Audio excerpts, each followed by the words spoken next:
자, 그런데 인조가요, 치욕적인 굴욕을 당하기 이전에 죽음을 각오한 채 청나라 황제 앞에 제가 서겠습니다. 오. 신한가? 이 사람이 누구일까요?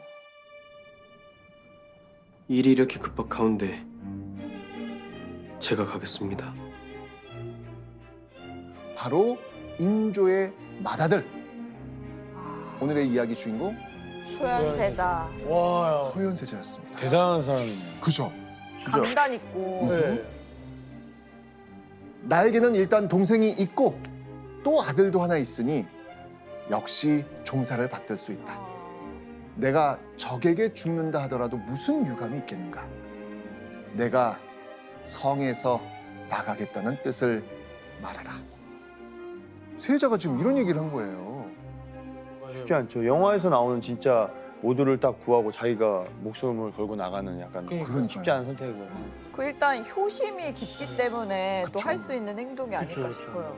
맞습니다. 자, 사실 이 소현세자는요, 목숨을 걸고 청황제 앞에 나서기엔 당시 조선에서 너무나도 중요한 인물이었습니다. 왕의 적장자로 인조의 뒤를 이어 조선을 이끌어야 될 그런 차기 왕이었기 때문입니다.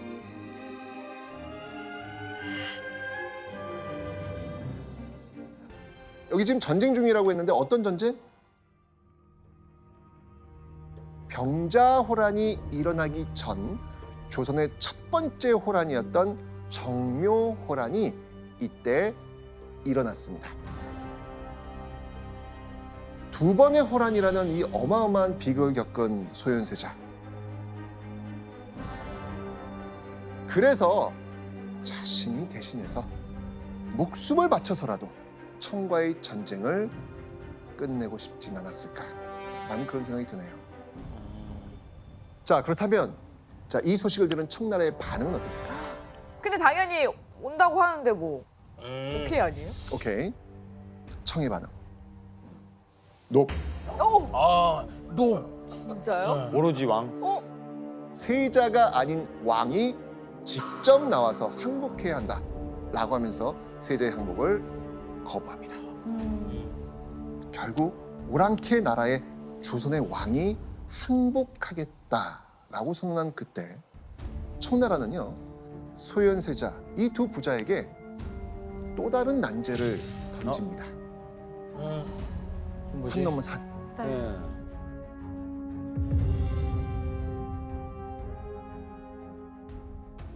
자, 먼저 명과의 관계를 끊고 청에 연호를 쓸 것. 청의 출병 요청에 원군을 파견할 것. 어허. 자, 그리고 인조 개인한테 정말 충격적이고 괴로웠을 요구가 또 있습니다. 바로 세자 및 다른 왕자와 대신의 아들이나 아우를 인질로 보낼 것. 아. 끔찍하다 진짜. 조선의 차기 왕인 세자가 오랑캐 나라의 인질로 간다? 와, 이건 뭐 인조에겐, 아니 조선에겐 하늘이 무너지는 일이었습니다. 아. 그러나 패전국의 왕은 거부할 수가 없었습니다. 참 뭔가 힘이 없을 때 이 서러움이 느껴져요. 맞습니다. 그럼 어떻게 해야 돼요? 솔직히 본인도 이렇게 하면서 이걸로 내가 끝내겠다 그렇지. 생각을 했었던 것 맞아요. 같아요. 근데도 계속 또 달라고 하니까 이제는 그냥 뭐 더 나아가서 그 청황제가 이런 얘기를 해요. 인조 뒤를 이어서 내가 인질로 잡고 있는 세자를 왕위를 뒤를 잇겠다라고 하는 것을 얘기를 하거든요. 결국 그것은 세자를 볼모로 잡고 조선을 좌지우지하겠다는 그런 의도가 담긴 것이라고 볼 수 있겠습니다.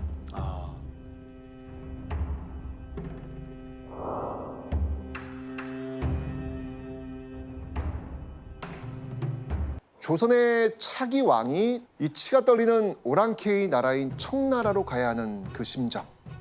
소현세자. 과연 무슨 생각을 했을까요? 그건 자기가 먼저 그냥 나가겠다라고 한 소현세자의 성격으로 봐서는 스스로 되게 다짐 많이 하지 않았을까? 다짐. 자, 그런데 조선의 세자로서 치욕을 감당해야 하기도 했지만 이 소현세자에겐 눈에 밟히는 사람이 한 명 있었습니다. 바로 2살짜리 어린 아들. 아까 저기 아들이 있다고 있었잖아요. 아들 그랬어요. 아들이 있었다고. 있다고 그랬어.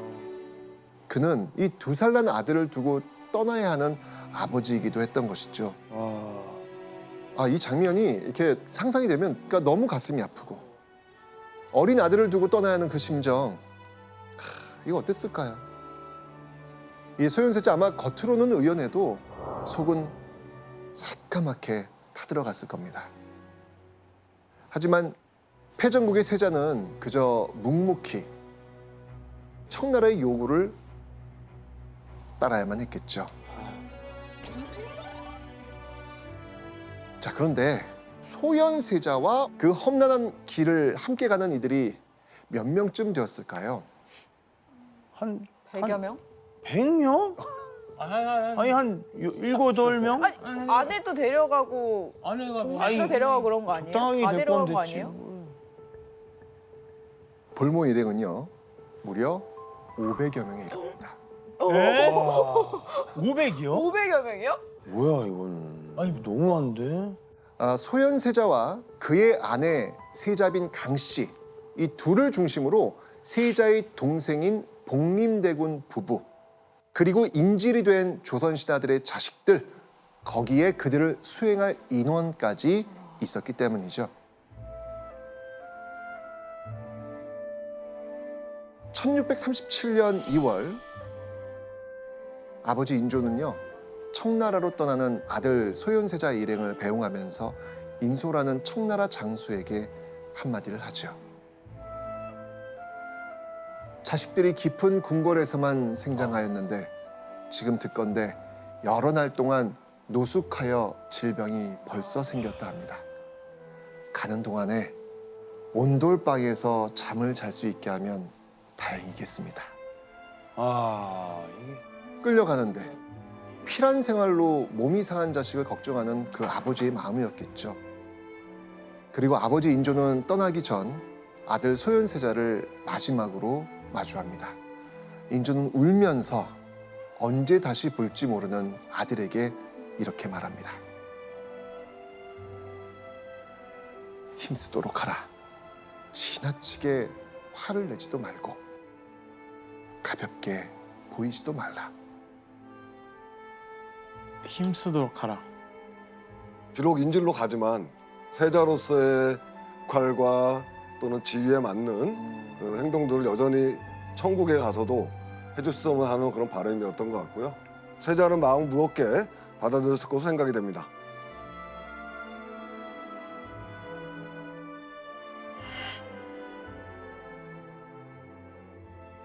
인조의 말이 끝나자 옆에 있었던 신하들도요 소현세자의 그 옷까지 당기면서 엉엉 통곡을 합니다. 저 마지막일 수 있는 거잖아요. 그러니까요. 자, 이런 신하들을 향해 소현세자는 이렇게 말하죠. 주상이 여기 계시는데 어찌 감히 이렇게 하는가?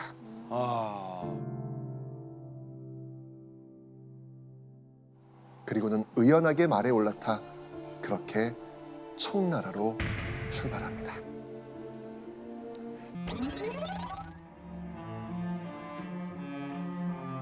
자, 이 소현세자 일행이 심양에서 지냈던 곳 어디였을까요?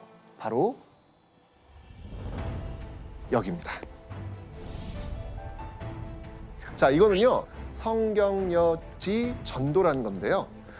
청나라 수도인 이 심양 도성 내 주요 관청을 지금 그려놓은 겁니다. 보시면 바깥으로 크게 둘러진 외성이 있고요. 그 안쪽에 청나라 황제 홍타이지가 사는 집 황궁이 있습니다.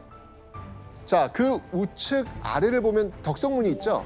기록으로 보면 덕성문 안 근처에 소현세자 일행이 살던 곳이 있었다고 전해집니다. 그곳의 정식 명칭은 심양관, 심관, 고려관이라고 불리기도 했습니다. 이렇게 볼 때 지금 여기 황궁 보이시잖아요. 가운데 황궁. 자, 그렇다면 왜 이렇게 가까운 곳에 이 조선 세자의 집을 마련해 주었을까요? 황제께서 지켜보고 있다. 지켜보고 있다. 맞습니다. 조선의 세자 일행을 감시하기 위해서였습니다.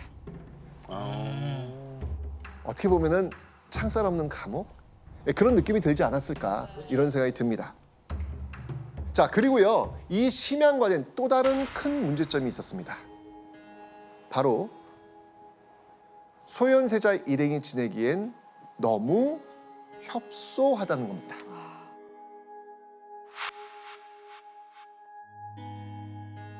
근데 기록으로 보면 심양관은 18칸 정도의 방이 있었다. 이렇게 지금 전해지고 있습니다. 500명을 18칸? 그러니까 뭔가 지금 계산이 안 되죠, 안 지금. 돼요. 안 돼요. 업무 공간과 세자 부부의 방을 제외하고 생활할 수 있는 방은요, 10개에서 13개 정도밖에 없었대요. 와. 500여 명의 사람이 그 방에 나눠서 생활한다? 야, 이거 얼마나 비좁겠습니까? 말이 안 돼요. 그죠?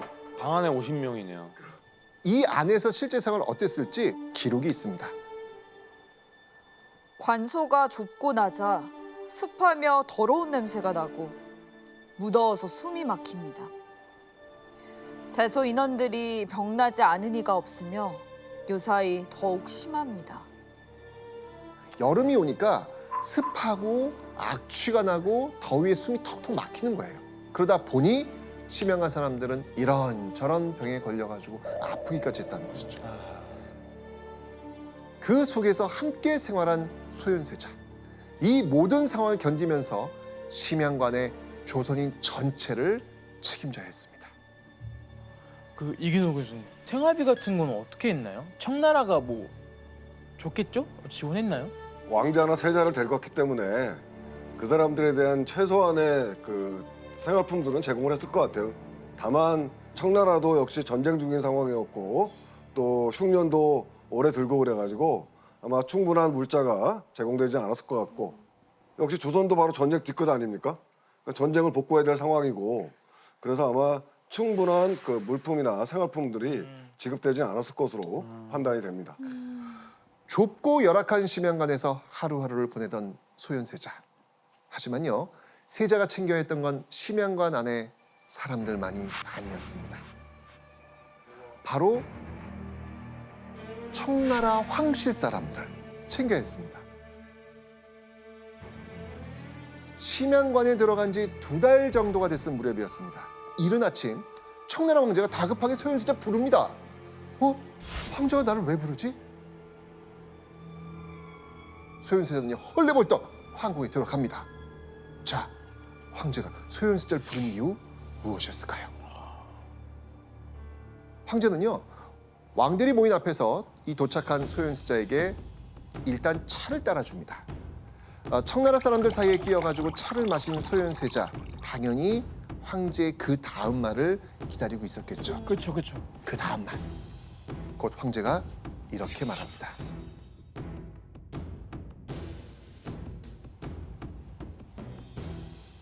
다들 돌아가시오. 응? 어? 가라고요. 쪽으로.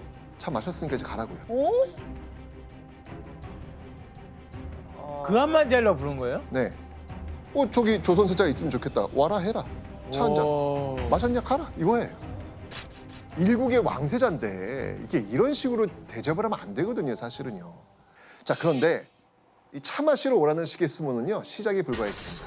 어느 날은요, 황궁에서 갑자기 사람이 나와가지고 심양관을 들이닥칩니다. 그리고 이렇게 통보하죠. 며칠 후에 황제가 사냥 가시니 세자도 가셔야 합니다. 야, 한 번 가면 길게는 20일씩 걸리는 그런 사냥에 동행하라는 거였습니다. 그렇게 소현세자는요, 사냥에 동행해서 황제 비위 맞춥니다. 이것뿐만 아닙니다. 뭐 활쏘기, 뭐 공차기, 뭐 씨름 등의 놀이는 물론이고요. 황실의 각종 연회, 결혼식, 생일, 제사, 장례 등 뭐 무슨 일만 있으면 그냥 불러대는 거예요, 소현세자. 그냥. 오라 하라, 오라 하라. 계속 불러대는 거예요.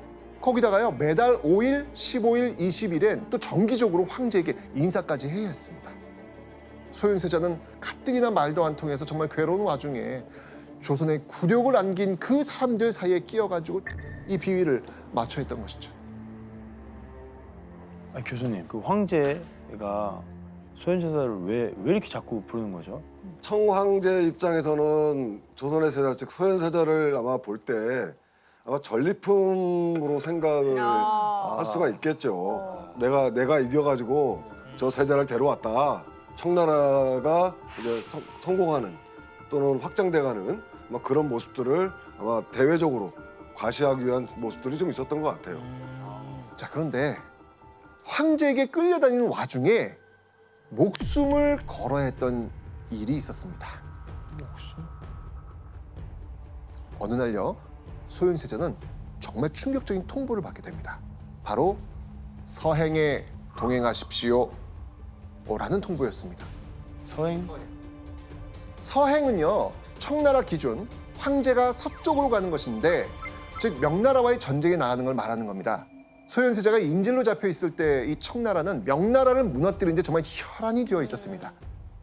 결국 황제는요, 소현세자에게 전쟁터에 동행하라라고 한 것이죠. 그런데 이게 끝이 아니에요. 청나라 황제가 세자의 동생인 복림대군까지 끌고 가려고 했던 겁니다. 결국 소현세자가 꾸역꾸역 갈 수밖에 없었습니다. 그런데 그렇게 나간 한 전투에서 제발. 소현세자가 포탄에 맞을 뻔한 거예요. 오, 전쟁터니까. 네네. 자칫하면 목숨을 잃을 뻔했던 상황에 처했습니다. 어휴.